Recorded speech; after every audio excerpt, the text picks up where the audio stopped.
Canal, Rastros do Medo, História, O Ventríloco, A Chegada. No interior de Minas Gerais, incrustada entre colinas verdejantes e envolta por uma névoa matinal que parecia carregar consigo os lamentos de almas perdidas, existia uma pequena e isolada cidade chamada Vale da Sombra. Era um lugar onde o tempo parecia correr mais lentamente, onde os moradores se conheciam pelos nomes e sobrenomes, e onde segredos antigos se aninhavam sob os telhados das casas coloniais como teias de aranha. Foi para esse lugar esquecido que Mariana Flores, uma jovem professora recém-formada, foi designada. Deixando para trás o burburinho da capital, Belo Horizonte, Mariana buscava a tranquilidade do interior para dar seus primeiros passos na carreira. Mal sabia ela que a paz que tanto almejava seria terrivelmente perturbada por uma presença sinistra que espreitava nas sombras. Mariana alugou uma antiga casa na rua principal, um sobrado de 2 andares, com janelas altas e venezianas de madeira que rangiam ao sabor do vento. A casa pertencia à falecida Dona Augusta, uma senhora reclusa que poucos na cidade realmente conheceram. Diziam que Dona Augusta tinha manias estranhas e que passava seus dias trancada em seu ateliê no sótão. Ao explorar a casa, Mariana sentia um ar frio percorrer sua espinha, mesmo nos dias mais quentes. Havia um cheiro peculiar, uma mistura de poeira antiga e algo mais. Um odor sutilmente adocicado e perturbador que ela não conseguia identificar. No sótão, trancado com um cadeado enferrujado, Mariana encontrou o ateliê de Dona Augusta. A curiosidade, um pecado capital em Vale da Sombra, falou mais alto. Com a ajuda do ferreiro local, seu Benedito, Mariana conseguiu abrir a porta. O que ela encontrou lá dentro a deixou perplexa e com um calafrio percorrendo cada centímetro do seu corpo. O ateliê estava repleto de bonecos, centenas deles, de todos os tamanhos, feitos de diferentes materiais. Porcelana com olhos de vidro que pareciam segui-la, madeira entalhada com expressões grotescas, tecido remendado com botões no lugar dos olhos. Mas um boneco em particular chamou sua atenção. Ele estava sentado em uma cadeira de balanço empoeirada, no canto mais escuro do cômodo. Era um boneco de ventríloco, com um rosto pálido e inexpressivo, um sorriso fixo e olhos grandes e amendoados que pareciam vazios, desprovidos de qualquer centelha de vida. Ele vestia um terno pequeno e desbotado e segurava um microfone de madeira em sua mão engessada. Seu nome, gravado em letras cursivas na caixa de madeira ao seu lado, era Arthur. Os primeiros sussurros. Mariana sentiu um arrepio inexplicável ao fitar Arthur. Havia algo naquele boneco, em sua postura estática e naquele sorriso forçado que a incomodava profundamente. Mesmo assim, movida por uma estranha fascinação, ela o levou para o andar de baixo, colocando-o em um canto da sala de estar. Naquela primeira noite, Mariana teve um sono inquieto. Sonhos fragmentados com vozes sussurrantes e olhos de boneco, que a observavam na escuridão, a despertaram várias vezes. Ao amanhecer, sentia-se exausta e com uma sensação opressora de que algo não estava certo. Os dias se passaram em Vale da Sombra, marcados pela rotina da escola e pela tentativa de Mariana de se adaptar à vida pacata da cidade. Mas a presença de Arthur na casa parecia impregnar o ambiente com uma atmosfera pesada. Às vezes, Mariana jurava ouvir pequenos ruídos vindos do canto onde o boneco estava. Um leve arrastar, um clique quase imperceptível. Ela se repreendia, dizendo que era apenas sua imaginação pregando peças, fruto do isolamento e das histórias sombrias que os moradores mais antigos da cidade sussurravam sobre a antiga proprietária da casa. Uma tarde, enquanto corrigia provas na sala de estar, Mariana ouviu claramente um som. Era uma tosse seca, rouca, vindo diretamente do canto onde Arthur estava sentado. Ela ergueu a cabeça bruscamente, o coração acelerado. O boneco permanecia imóvel, seu sorriso fixo, inalterado. Mariana levantou-se e se aproximou, examinando-o de perto. Nada, nenhum mecanismo visível, nenhuma fonte aparente para o som. Ela tentou se convencer de que havia sido o vento ou o ranger da madeira da casa. Mas a dúvida já havia se instalado em sua mente como uma semente de terror. Naquela noite, Mariana evitou a sala de estar, preferindo ficar no quarto. Mas mesmo ali, deitada na cama, ela sentia como se olhos invisíveis a observassem na penumbra.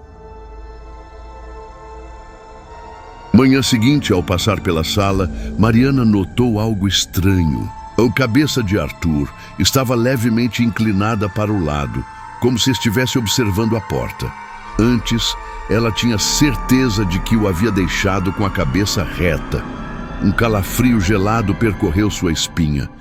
Seria possível que... Não, era ridículo. Era apenas um boneco, um objeto inanimado. Certo? A voz de Arthur. Os dias se transformaram em semanas e os incidentes se tornaram mais frequentes e perturbadores. Mariana começou a evitar ficar sozinha em casa. Convidava colegas da escola para jantar, prolongava suas visitas à biblioteca municipal, qualquer coisa para não ter que encarar o silêncio opressor da casa com a presença constante de Arthur.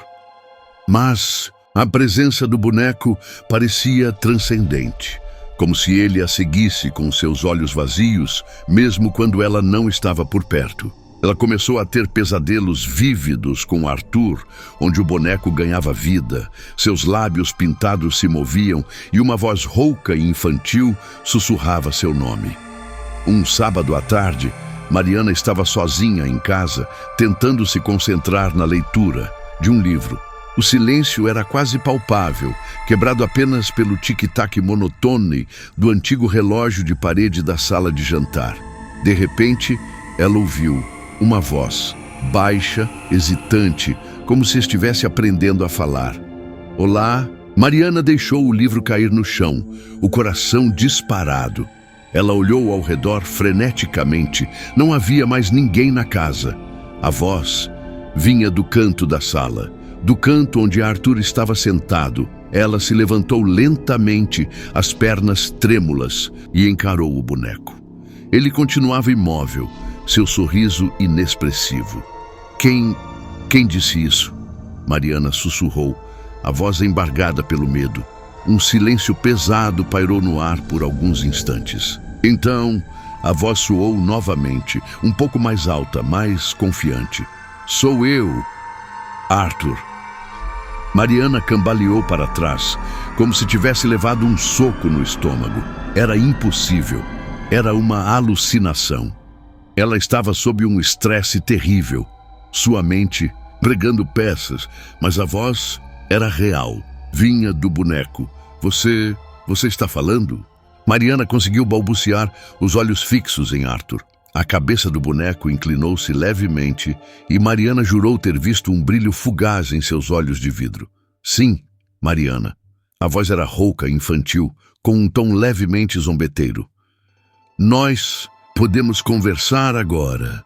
O pavor tomou conta de Mariana como uma onda avassaladora. Ela queria gritar, correr, mas seus pés pareciam pregados ao chão. Ela estava diante de um pesadelo que havia ganhado vida. Um horror inexplicável que desafiava a lógica e a razão.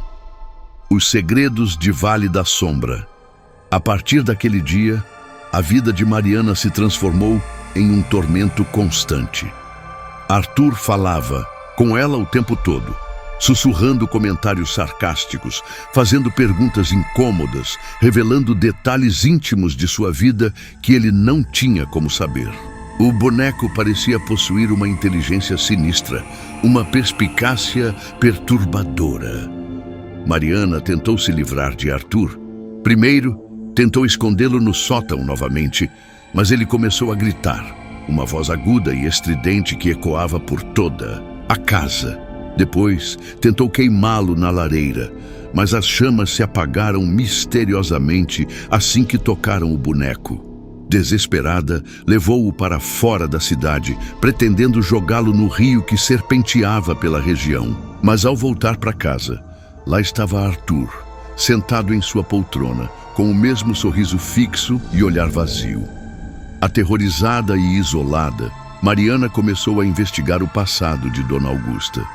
Conversou com os moradores mais antigos de Vale da Sombra, buscando respostas para a natureza sinistra de Arthur. As histórias que ouviu eram fragmentadas, carregadas de superstição e medo. Diziam que Dona Augusta era uma mulher solitária e excêntrica, obcecada por bonecos desde a infância. Alguns sussurravam que ela havia feito um pacto com forças obscuras para dar vida aos seus brinquedos. Outros mencionavam um filho que ela teria perdido tragicamente e que Arthur seria uma representação macabra dessa criança. Seu Elias, o barbeiro da cidade, um homem de poucas palavras e memória afiada, contou a Mariana uma história arrepiante. Ele se lembrava de ter ouvido boatos na juventude sobre o desaparecimento de crianças em Vale da Sombra há muitos anos. Na época, a polícia nunca encontrou pistas e os casos foram arquivados como desaparecimentos misteriosos.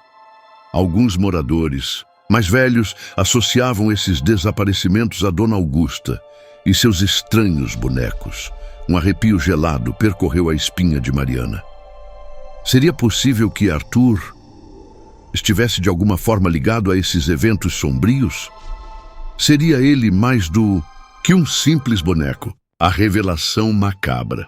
Uma noite, Arthur começou a falar de forma diferente. Sua voz infantil ganhou um tom mais grave, mais adulto, carregado de uma maldade fria e calculista. Ele começou a descrever detalhes dos desaparecimentos das crianças, detalhes que apenas o assassino poderia conhecer. Mariana ouvia horrorizada. Cada palavra de Arthur era como uma facada em sua alma. Ela percebeu então a terrível verdade. Arthur não era apenas um boneco possuído, ele era a manifestação, a prisão, talvez até mesmo a própria alma de quem havia cometido aqueles crimes hediondos. Dona Augusta não havia dado vida ao boneco. Ela havia aprisionado algo terrível dentro dele. Você sabe o que aconteceu com elas, não é, Arthur? Mariana perguntou, a voz embargada pelo terror e pela náusea. O boneco sorriu, um sorriso que pela primeira vez pareceu genuíno, cruel. Eu sei de tudo, Mariana, eu vi tudo, eu participei de tudo. O terror tomou conta de Mariana em sua forma mais pura e avassaladora. Ela sabia que estava em perigo, que aquela presença maligna em forma de boneco a ameaçava diretamente. Em um ato de desespero, ela agarrou o boneco e correu para fora de casa, em direção à velha igreja abandonada nos arredores de Vale da Sombra. Acreditava que um lugar sagrado, mesmo em ruínas, poderia oferecer algum tipo de proteção contra aquela entidade demoníaca.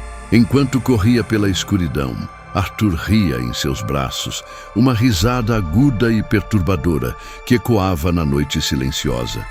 Ao chegar à igreja, Mariana jogou Arthur contra as paredes de pedra, gritando palavras de repúdio e desespero, mas o boneco parecia indestrutível, ricocheteando e voltando a encará-la com seu sorriso fixo. De repente, um vento gelado invadiu a igreja, apagando a tênue luz da lua que entrava pelas janelas quebradas. A voz de Arthur mudou novamente, tornando-se profunda e gutural, não mais a voz de uma criança, mas a voz de algo antigo e maligno. Você não pode se livrar de mim, Mariana. Eu sou parte deste lugar. Eu sou os segredos de Vale da Sombra.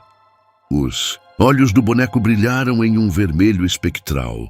O que aconteceu com Mariana naquela noite na igreja abandonada? Ninguém em Vale da Sombra soube ao certo. No dia seguinte, a casa de Dona Augusta estava vazia. Mariana havia desaparecido, sem deixar rastros. Alguns moradores sussurram que ela fugiu, aterrorizada pelo que descobriu.